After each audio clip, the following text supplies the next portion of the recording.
Good morning, all, or good afternoon, depending where you are. It's good to be with you. I've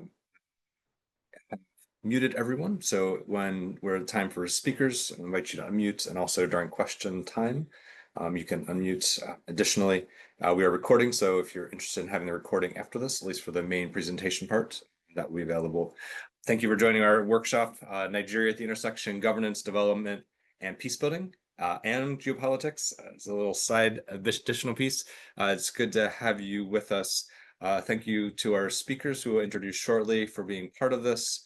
We have I won't say too much about the context of Nigeria currently because that's in Charles as the opening section to cover part of it, but we do have the federal elections coming up in early 2027. So just calculating there a little under a year and a half, I guess. And so in DC, we're beginning to pay attention a little more focusedly to this. There are a number of high-level meetings that the Nigeria Working Group has had, as well as others. I'm Nathan Hustler. I direct the Church of the Brethren's Office of Peacebuilding Policy and coordinate the Nigeria Working Group based here in DC. We started the working group in 2014 with Amnesty International, and since then I've worked to engage U.S. governments and other organizations that engage around U.S.-Nigeria policy. Most of our people are in DC, but have counterparts in Nigeria. And so we engage primarily on policy issues, but also broadly raising awareness around the situation in Nigeria and also policy recommendations on that front.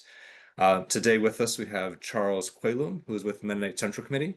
You might want to add a little more intro as he starts. He's a recent GMU Carter School alum, finishing his PhD, focusing on globalization, on localization in Nigeria. Following him, we have Lekan Tobe, who is the Nigeria Country Director for Heifer International, and he can maybe comment a bit on Heifer's work as well as his particular focus.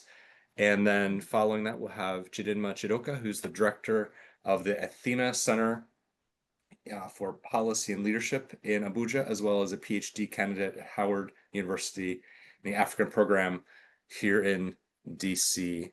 So we're grateful for them to join. They will each speak for approximately 10 minutes, and then we'll have some open time for questions and maybe short comments, mostly questions for them. To start us, Charles will focus on context and peacebuilding and localization in that. Then we'll move to Lekan, who will focus on innovation and agriculture, as well as economic development as it relates to this. And then Chidi will finish us with the intersection of peacebuilding and development, with a side focus on governance, or perhaps a main focus on governance. And with this, we'll try to paint both the current situation as well as potential policy and practical measures to move forward, particularly in this time of continued insecurity as well as economic challenges, and then these upcoming elections. So with that, I'll turn it over to Charles. Thank you.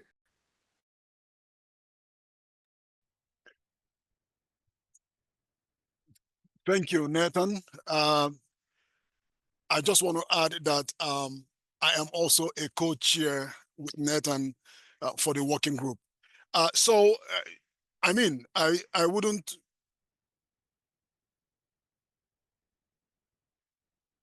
So it's simple. I wouldn't want to speak so much on the context about Nigeria, knowing fully well that a very good number of us here on this platform are familiar with the context. But however, I will just try to point out the fact that there are few features or characteristics which we have to be aware of whenever we are speaking about Nigeria's context.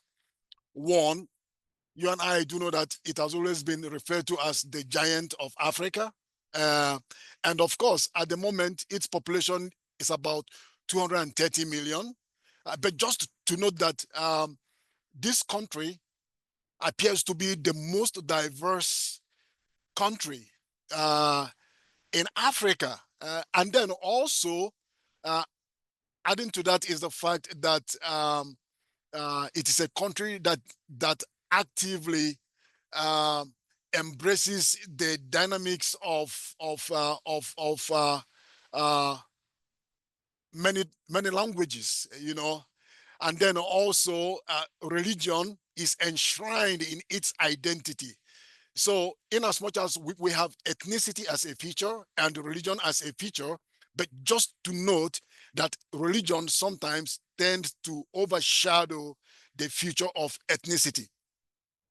Laying this background then makes us to understand that that we would have to dissect the regions of Nigeria in order to be able to comprehend its conflict dynamics as they emerge at the grassroots.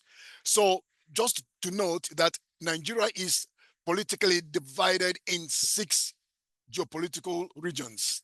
So we have the southeast, we have the south-south, and we have the southwest, we have north-central, we have northeast, and northwest. And I must confess that the scenario that plays out in the northwest is entirely different to the scenario that plays out in the northeast, north-south, north-central, sorry, southwest, south-south, and southeast. And then sometimes they might appear to be similar, but the similarity oftentimes comes or emerges at the time of politicking. Now we are talking about elections coming up. So political influencing, for example, would always spread across the regions of the country in similar patterns. But however, underneath those patterns are the unique characterization of various regions.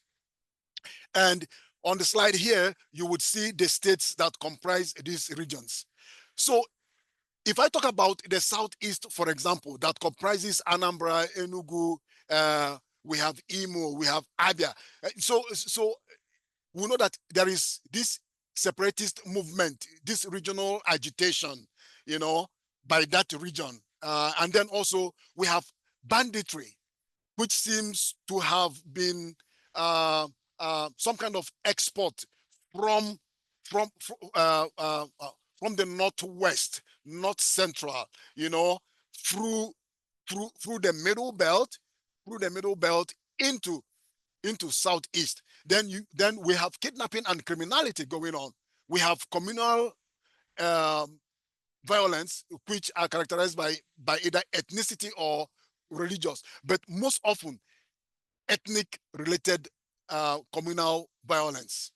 And then we have electoral violence, of course, which tends to play out at the time of elections, whether off cycle or normal cycle elections. Then also we have flooding, which has resulted to displacement. There are some ecological issues also in that region. And then also the issue of religious freedom. This plays out minimal, some way, somehow, in comparison to what we're going to see in other regions, for example. Then in the south-south, we have the militancy or the armed groups, in the Niger Delta, for example. We also have banditry playing out around the Delta area, the Edo area, for example, and then also we have kidnapping and criminality going on, which seem to have spread all through around the country. Then we have electoral violence also for that geographical region. Then also flooding, which has resulted to displacement. At some point in time, there are ecological issues that are relating to the flow of rivers, for example, from dam and stuff like that, and then the overflowing and stuff like that. Then we have religious freedom issues, again, which are minimal in comparison to the indices that we will see in other regions. In the Southwest, for example, we see a separatist movement, again, a regional agitation. So this was a highlight in the previous administration, but which seems to have calmed down a bit in comparison to what we have in the Southeast, which is still ongoing. We have banditry, of course, and then also we have kidnapping and criminality also going on in that region, but less in comparison to other regions. Then we have communal violence that tends to play out. These are often characterized as ethnic. Then in North Central, we see militancy, we see Boko Haram and banditry playing out. we see this friction, this conflict between the agrarian and nomadic communities, which has been christened as farmer herders conflict. But again, I want to point out here that in as much as um, um, um, Western approach tends to categorize that kind of conflict or typify it as farmer herders, right at the grassroots level in Nigeria, in these communities where you have these conflicts occurring. Oftentimes, they look at these conflicts with the lens of ethnicity and religion. And why? Because remember, I had mentioned previously that religion and ethnicity tend to play out highly in the description of Nigeria's conflict. But however, religion overrides.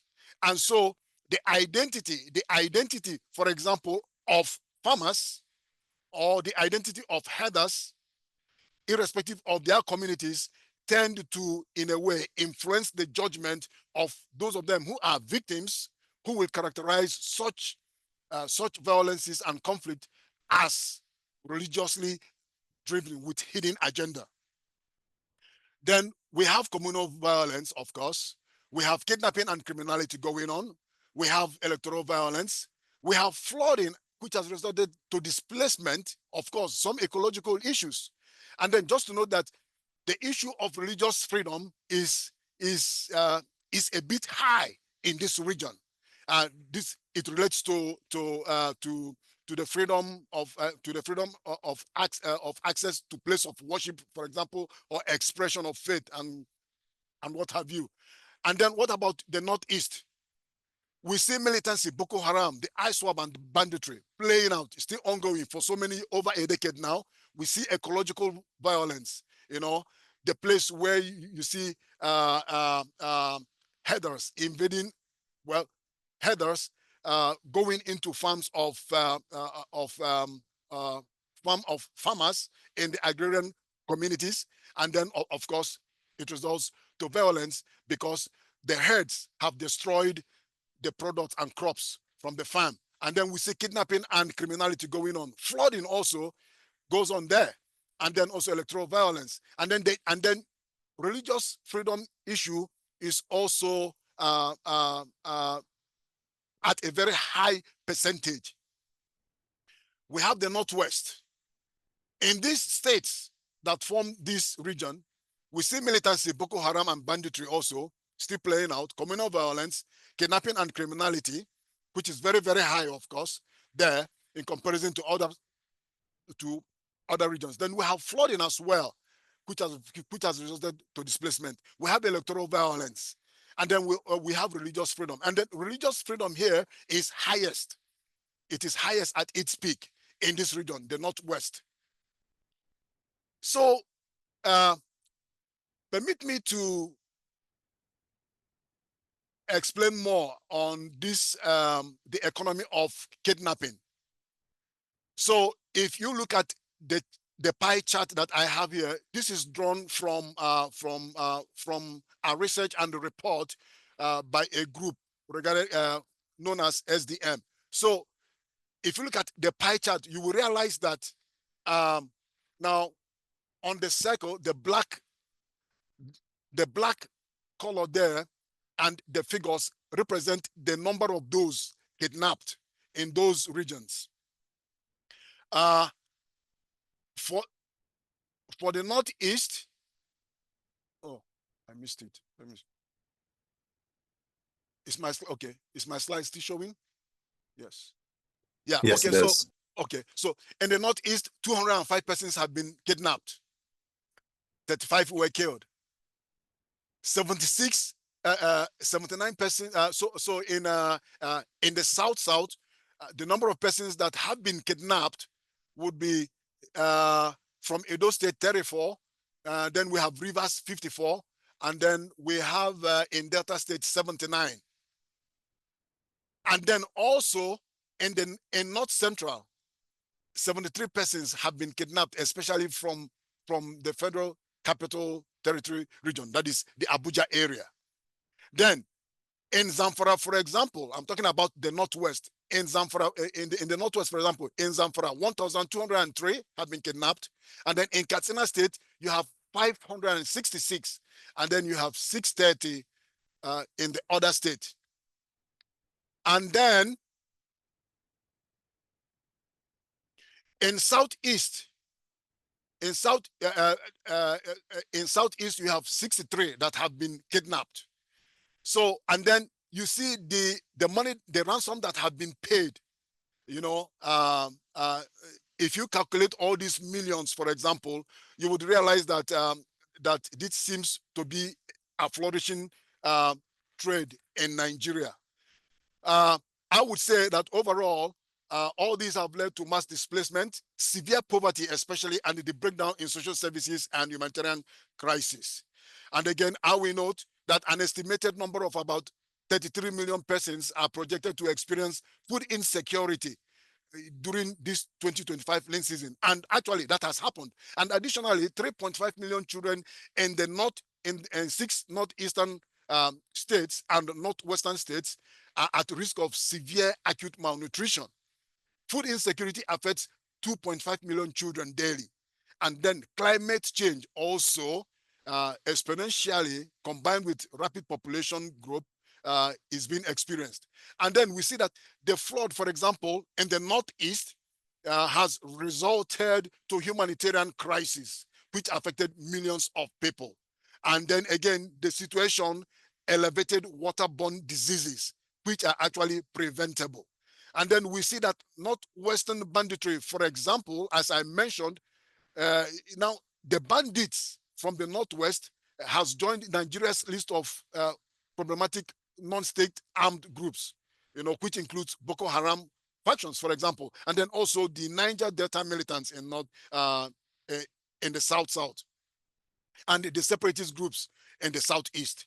So, I would say that all these point to the fact that there is a need for an emerging effective strategy in addressing the multi-layered level conflicts which we see in Nigeria. And of course, what it means is the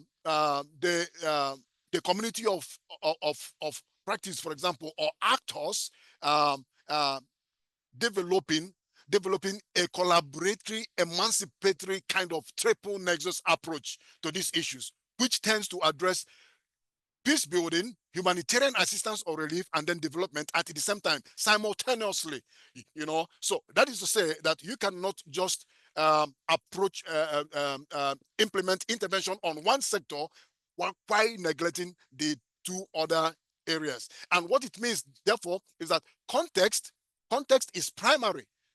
And then also the agenda of the actors should be affirmed and acknowledged as well, because the context and actors are being influenced by the culture which we see playing out. And that means creating an opportunity for a localized, for an innovative, creative, localized approach. And how do I mean by this? An approach, for example, which goes beyond principle. It goes beyond philosophy to a practice of embodiment. So like MCC, for example, tends to bring in this embodiment in this form of localization that tends to create an equitable, dignified, and respectable accompaniment for the actors in the local communities, whether they are CBOs or local NGOs or community actors. The point still remains that um, interventions should address a wide array of activities and sectors. And from this slide, you would see some of the activities that I have enumerated, which MCC, for example, Mennonite Central Committee, supports Nigerian partners who are involved in addressing these issues. Early warning, early response, peace education, for example, both formal and informal, and then climate change, the educational sector, for example, peace and reconciliation programs, DDR, trauma and psychosocial services, food security and livelihood, maternal and child health, support for conflict affected children through education support. So I'll just leave it at this point and then wait for questions and answers. Thank you. Thank you, Charles. We'll turn now to Lekon Tobe from Heifer International to speak to the question, particularly of agricultural development, economic development in this conversation. And I will spotlight as well. There you go.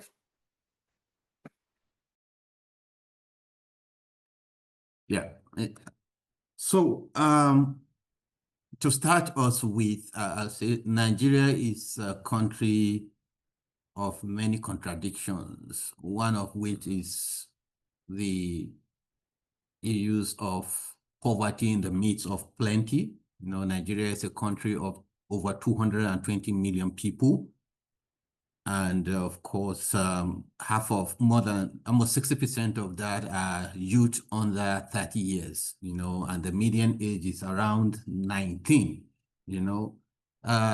it's a country that is blessed with many agroecological zones, including temperate climate in Nigeria, especially in the Northeast Plateau area and in the South, Calabar, Wudu, Cattle Ranch area. So taking it from that, you know that almost we shouldn't have problem with food security in this country because of the diverse nature of our landscape and the resources that are available to us. But in the midst of that also, we are a country that has 71 million hectares of arable land, and only about 40% of that is under cultivation presently. And practically any crop is possible to produce in the country. But in the midst of that, we spend almost 1 trillion naira annually to fill the food gap in the country. That means that our food insecurity is high. We depend on import to feed ourselves mostly. And then, of course, is that there is the challenges also. The challenges of climate change, which is something that Charles talked about, which manifests as flooding and as poor distribution of variable climate weather patterns, especially rainfall patterns, unpredictable nature of it also. And of course, we also have desertification, which we know is manifesting as irritation, causing people to move from the north inwards, and of course, resulting in conflicts. And I'll talk about that a bit. And of course, the challenges that we have are both economics problem and social. Now we know that the economic problems are all manifestation of other things, especially around the social problems. So I'll dwell more on the social problems like the conflicts that's been spoken to now. But before then, also, we know that there are problems such as COVID, which kind of caused a change, a significant change in the way we do things in the country. There is also the effect of the Ukraine-Russia war, because we depend a lot on that corridor, for our inputs in the country, especially fertilizer, for our agricultural production activities. And of course, we have other things like that are perennial with us. For example, we have the issue of infrastructure inadequacy in the country, whether you're talking about road infrastructure or irrigation infrastructure, you're talking about processing infrastructure, you're talking about storage infrastructure. They are all there, and they have been perennial. They're consistently been there, which also hinder the productivity of agriculture in the country. But I'd like to also highlight the fact that our agriculture is mostly smallholder agriculture. 80% of, or more, almost 90% of the food that we consume in country or produce in country are produced by smallholder farmers who cultivate less than 2 hectares of farmland. And of course, they lack access to the right resources to increase their productivity, so they are in perpetual cycle of poverty because of that, coupled with the fact that government's policies are unstable, they are inconsistent, constantly changing, and of course, that which makes investment into agriculture in the country very difficult. But again, I'd like to also highlight the fact that we are a mono-economy country, dependent largely on petroleum products, especially oil, petroleum oil, export of it. And that, of course, we know also has been challenged, globally in recent times, especially pricing. And the outlook is not even good because the projection recently is that it's going to even go lower, over the years before even the end of this year. Maybe it's going to come to about $40 per barrel. That's the prediction that we see, and government, the current administration has been trying to pivot more to diversify the economy more to agriculture, and it's been investing.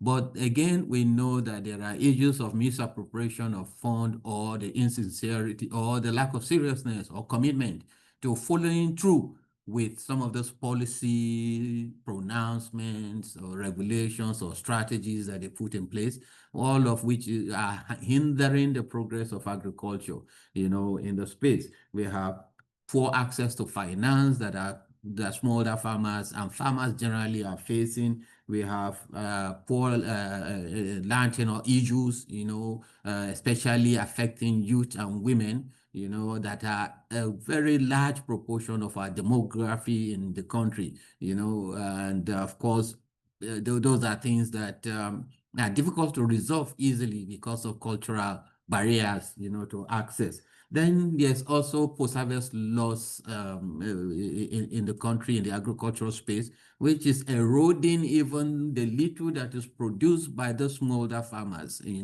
For example, literature has it that more than 50% of what's produced annually in the country across all areas of production, whether horticulture or grains or cash crops, are affected by post-harvest loss. And that alone, if we will mitigate that will stabilize our productivity, and we will not have to depend so much on import. But there's also the issue of access to technology, which is the big elephant in the room, because it affects almost every other part of the things that are challenging us in the country, whether it is infrastructure that you're talking about or processing, especially for inputs, like fertilizers or mineral fertilizers or composting. All of these are dependent on technology, and of course, we also know that the farmers are lacking in adequate capacity to produce, to be competitive in the space. And that is why whenever the government opens the borders, for the importation of for businessmen to bring in food items from outside, they can't compete, which simply discourages local production itself. So if the farmer goes back to his subsistence way of farming,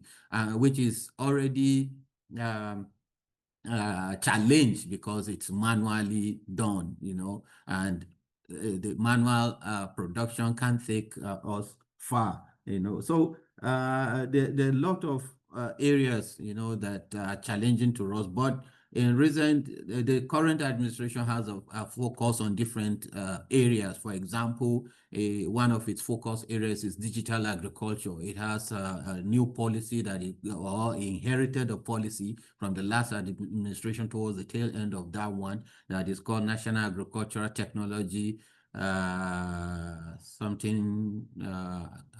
policy, technology and innovation policy, or something like that. That one is there, and we think that well, if they will manage that well. And then in recent time, there's also this plan that is, or this livestock development strategy that's put in place. So for Nigeria, it is not a dearth of policies, but the implementation of this policy has been the issue, historically in the country, which is affecting the growth of agriculture or the development of agriculture and agribusiness in the country. So yes, it is a big nexus between conflict and agricultural development in the country, especially as it is presenting now. For example, farmers with the banditry in some places, starting with the Northeast is an issue that is we have been facing in the country, which is affecting the productivity of farmers, because when farmers are displaced because of banditry, they cannot have access to their land again, so they cannot produce, and then of course there will be scarcity, and then of course the prices of food will go up, and only the poor becomes poorer and the rich gets richer. So that's one area. For us at HEFA, there are a lot of things that we're doing. For one, our mission is to end hunger and poverty while caring for the earth. But HEFA alone, whichever way we look at it, can't solve this problem. So we prioritize working with local stakeholders through what we call sustainable locally led development. I'm happy that Charles spoke about localization. We think about the ownership of the development that we are promoting, that it should be the participants should be the drivers of that, and we have several thematic areas, one of which is climate change solutions. Women and youth are part of it, access to mechanization, access to finance, especially we promote blended finance mechanisms, but on top of all of these is partnership, which has been a problem in the past, to development, because every participant, every stakeholder goes solo in implementing agricultural projects and programs, and of course we know that the investment into those development activity initiative have not been commensurate with the level of impact that we have seen. And that has informed why we need to emphasize, and why HEFA is emphasizing collaboration and partnership across the board, not just between the social sector, non-profits, but also between government, the private sector, and the social sector, so that everyone have the skin in the game. But going beyond that also is the focus on the participants themselves, in this case, smallholder farmers or actors in the value chain, that they take hold, through co-creation. What do they want? How do they want it? But even with all of this, if the conflict issues are not addressed, then every other thing that we do are in vain, even as it is today, because whatever it is that we do, if the people do not have access to secured access to their land, there will be no production, even if we build their capacity from here to forever. So some of our solutions to climate change, or to some of these, we believe, is building the mindset of the people to own their own development and run with it, and also be able to pass on the knowledge to their children, because we see that some of the culprits of conflict are also children of smallholder farmers, and of course we can also kind of connect that back to the situation that they find themselves, joblessness, or high rate of unemployment, especially graduating from school without promise, or without confidence of getting a job,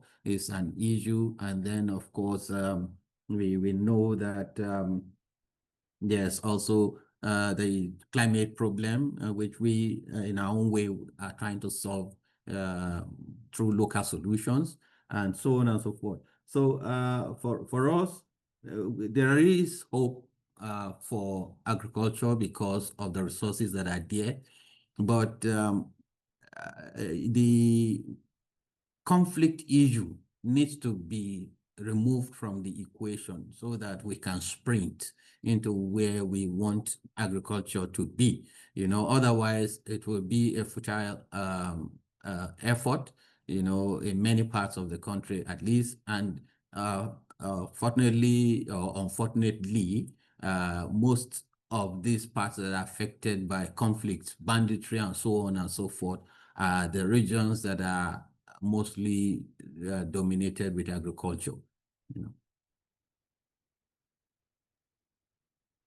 Wonderful. Nathan, Wonderful. Thank you. We'll turn it over to Chidi to finish out the initial presentations. Let me replace the spotlight. Thank you. Thank you, Nathan. My name is Chidi Chidoka, and I am a director of the Athena Institute. I am also a PhD candidate at the Howard University, getting in African Studies, focusing on public policy. I will share my screen while following from what other people, Charles and Leko has started talking on, I will be speaking on Nigeria at the intersection of governance, peace building, and development. I'm going to be talking about why ignoring either side of peace building or development leaves the other side fragile.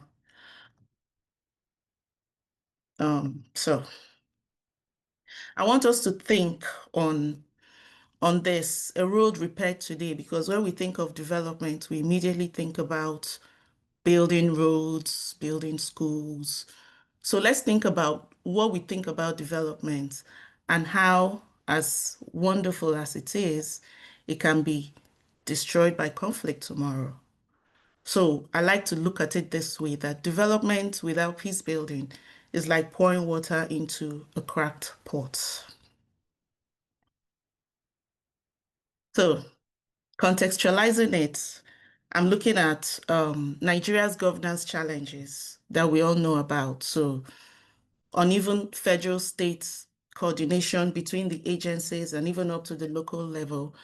We're thinking about the weak institutions in Nigeria, and then corruption, of course, and how they intersect with insecurity in the Northeast, banditry we have spoken about, and pastoralist farmer violence in the Middle Belt that we popularly call farmer header crisis. So there are two schools of thought. There are people who say, let's handle security first, that when there's security, we can develop, right? So security must precede development. But is it really what we want? Because when we think about it, we look at Borno State, where the World Health Organization reports about 1/3 of over 700 health facilities were destroyed by bandits or by insecurity. So it's bandits, it's the farmer header crisis, but health facilities that have been built by the multilateral organizations have been destroyed. The ones, some were destroyed, and then the rest were left non-functional due to insecurity. Clinics were also abandoned. So what am I trying to say? Development projects are abandoned when there is insecurity. Then we also look at irrigation schemes that have been done in the north also. So the Chad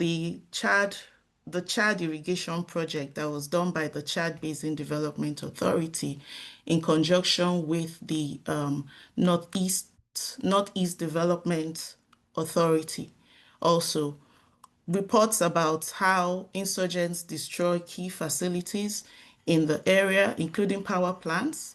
So it's like I said before, it's built, it's done, the attacks come, and then these structures are rendered useless, abandoned.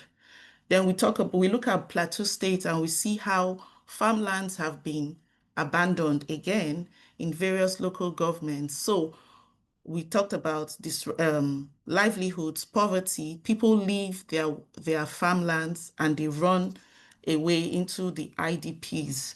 So when we think about social security sector reform, is it really the first thing that needs to be done? So we're thinking about, I should have started with saying it's like a chicken and egg situation. Do we want to develop first and then secure, or do we want to secure first and then develop? Now, this is the risk. When we talk about starting with security sector reform, these are the risks. We risk militarizing governance, and we also sideline local agency, which Charles had spoken about, as well as Leko.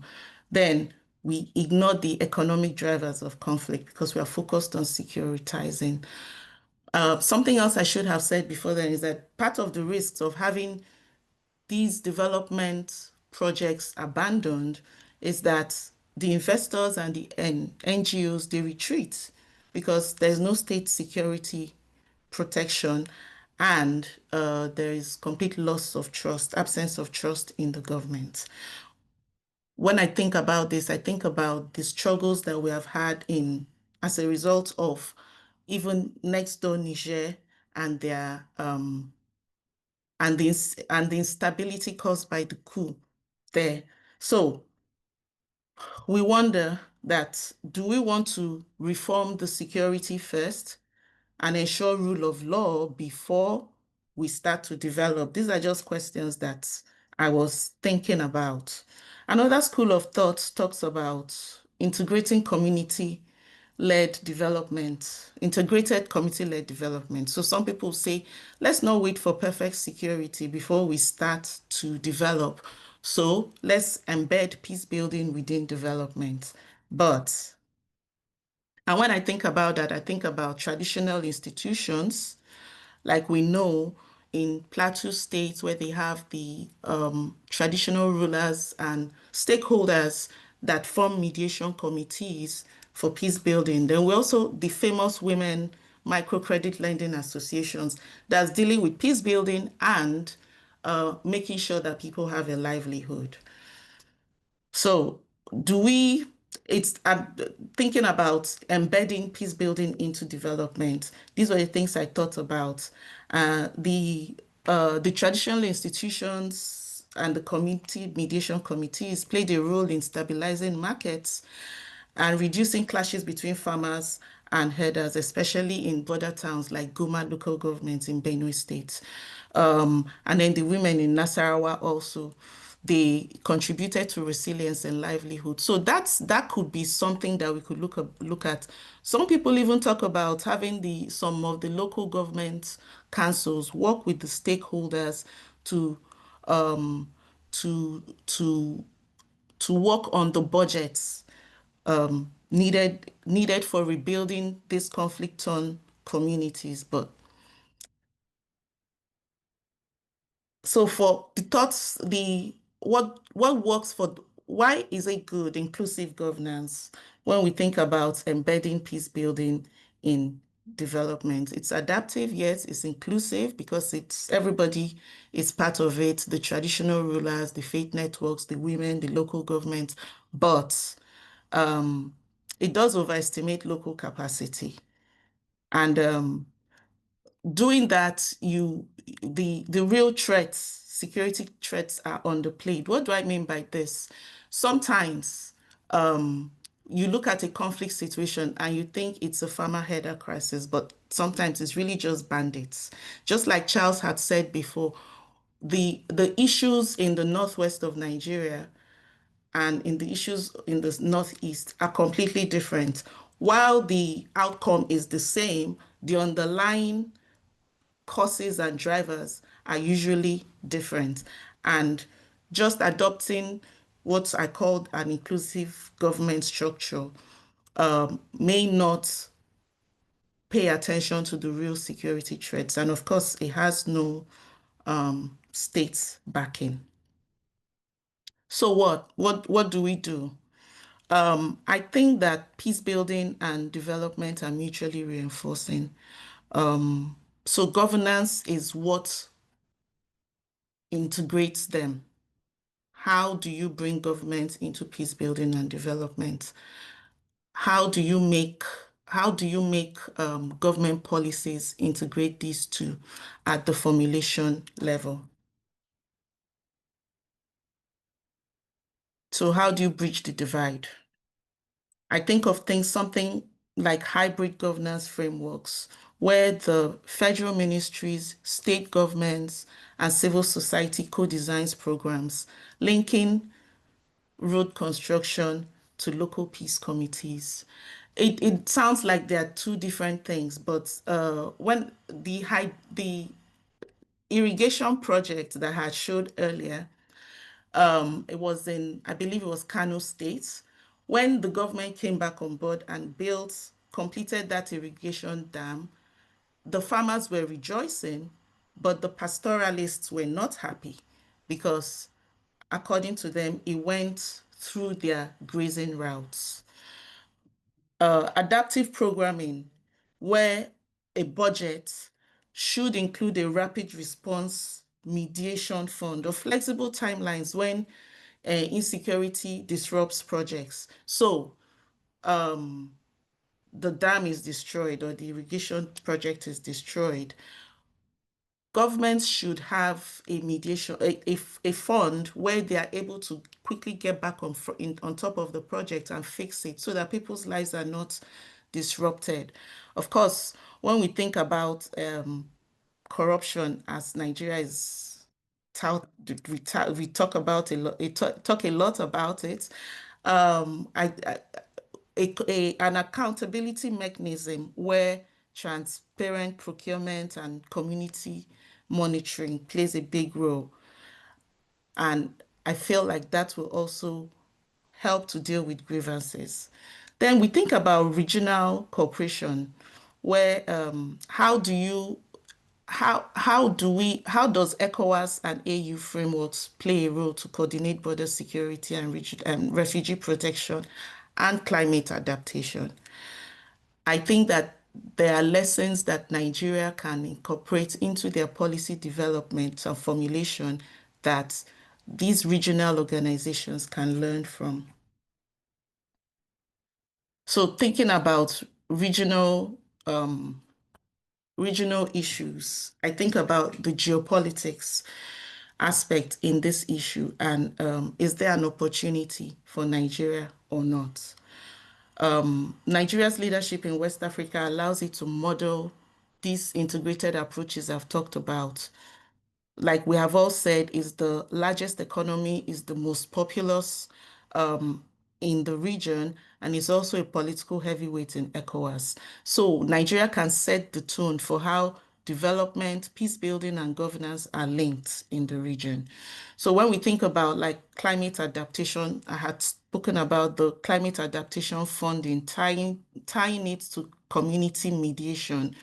Instead of just building those dams and irrigation or even tree planting programs with the climate money, Nigeria could put into their policy development the conflict resolution mechanisms like I spoke about, talking to the people to determine how best government can help them.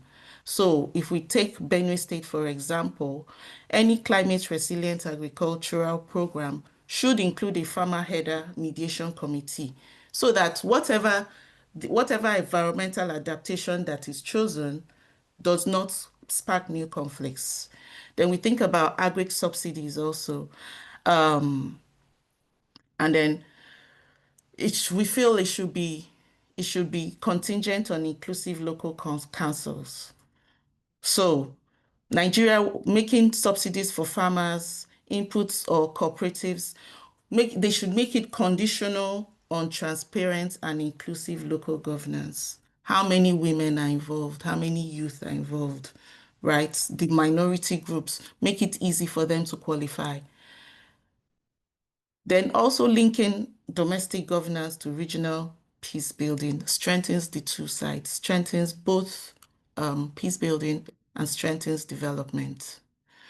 Now, if Nigeria does this, when we model this strategy, it's something that the ECOWAS can adapt easily to know that policies are not just about money and projects, but it's also when we weave peace building and inclusive governance, it reduces cross-border instability like farmer header crisis and conflict, climate-driven displacements. So I was thinking about it and I said, yeah, these climate adaptation strategies can be a conflict driver or a peace building tool, depending on how it is done.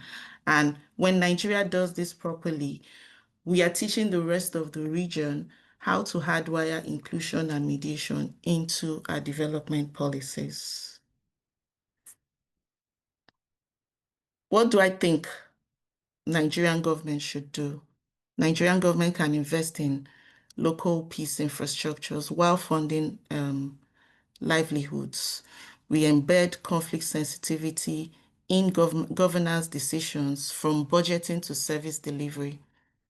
Training officials and NGOs together so development workers understand security realities and security forces respect community priorities.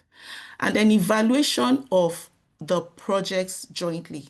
So you don't measure just roads, miles of roads built or how many schools built, but you also measure disputes prevented, trust restored, and markets reopened.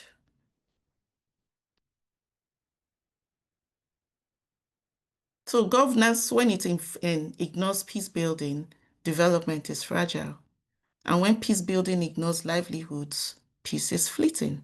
So I think that stitching them together, road by road, farm by farm, policy by policy, each time thinking about development and peace building is the way forward for Nigeria.